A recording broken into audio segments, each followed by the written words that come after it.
Ready বলবেন। হ্যাঁ বাবা, আমি দোকানটা নিয়েছিলাম নিয়ে বোনের ছেলেরে দিছিলাম। বোনের ছেলে বাটপাইয়া বদমাইশি করলো যে তাকে সরাই দিয়া পরে আমি অসহায় খাওয়া গেলাম। তখন উনি আমার কয় যে আমি নিবো, আমি 3 মাস পরে আপনাকে আসল টাকা দিয়ে দেবো। আমি বলছি যে আমি সুদ খাবো না, লাভ খাবো না, আমাকে আসলটাই 3 মাস পরে দিয়ে। সে এখন মারিয়ে নিয়ে আরো হাজার হাজার মানুষের টাকা মারিয়ে নিয়ে সে বাইরে পলায় গেছে গা। আর কি বলবো? আপনার টাকা কত নিছে? আমার টাকা 1.5 লাখ।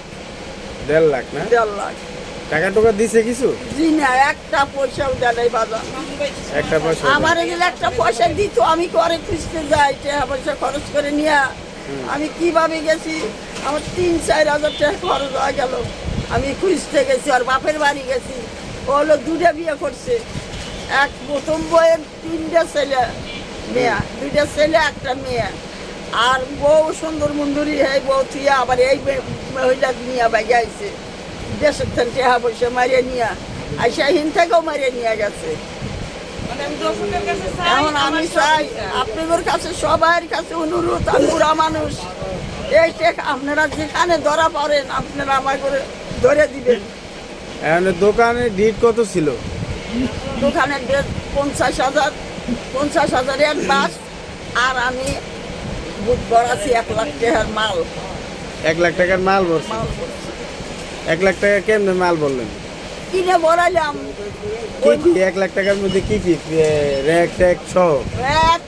ফ্যান, তারপরে গ্যাসের চুলা, গ্যাসের বোতল, তারপরে মিটার, মানে সব দিয়া মাল আসিল। হে মাল খাতায় লেগে সব দিয়ে আমার 1 লাখ। ফ্রিজ ফ্রিজও আছে না? ফ্রিজও তাহলে আপনি কি করে অর্ডার দিলেন, মানে আপনার কিভাবে পরিচিত হলো? দিলাম। পরিচয় এক বাসায় ভাড়া থাকি, ভাড়া থাকি। এক বাসায় ভাড়ায় থাকি। এই পরিচয় দেওয়া হইলো। আলমের বাপ এই গ্রামের, এই আলমের বাপ এলো, তার সাক্ষী দিয়ে নিয়ে দেওয়া হয়েছে। তাহলে এখন আলমের বাপে ধরেন। মানে আলমের বাপ তো ধরলাম, হে তো পাত্তা পাইতে এই আলমের বাপ তুমি যে আমার দিলা, ওরে ধরাই ওরে কিভাবে চিনো? হ্যাঁ, আলমের বাপ তখন তাও যে সে তো এখন পাইতেছে না, চলে গেছে। আপনারা যে বাবা অসহায়, হেও অসহায় হয়েছে, আমিও অসহায় হই। তাই আমি তো দেশে যা, শ্বশুর বাড়ি, বাপের বাড়ি সব খুঁজে ওরে কি চান, মানে আপনি চান কি ওরে ধরে?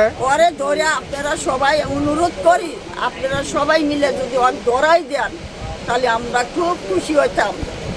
আচ্ছা, আমি প্রশাসনের কাছে দৃষ্টি আকর্ষণ করতেছি, এই গরিব মানুষ, এই মহিলা দিন আনে দিন খায়, বাসায় কাজ করে এই টাকাগুলো জমাইছিল।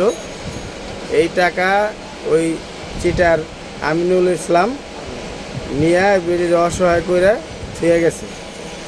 আপনারা সবাই ওর ধরার জন্য চেষ্টা করবেন, যেন দ্রুত ওর আইনের আওতায় নিয়ে আসতে পারেন আপনারা। ঠিক আছে, আসসালামু আলাইকুম।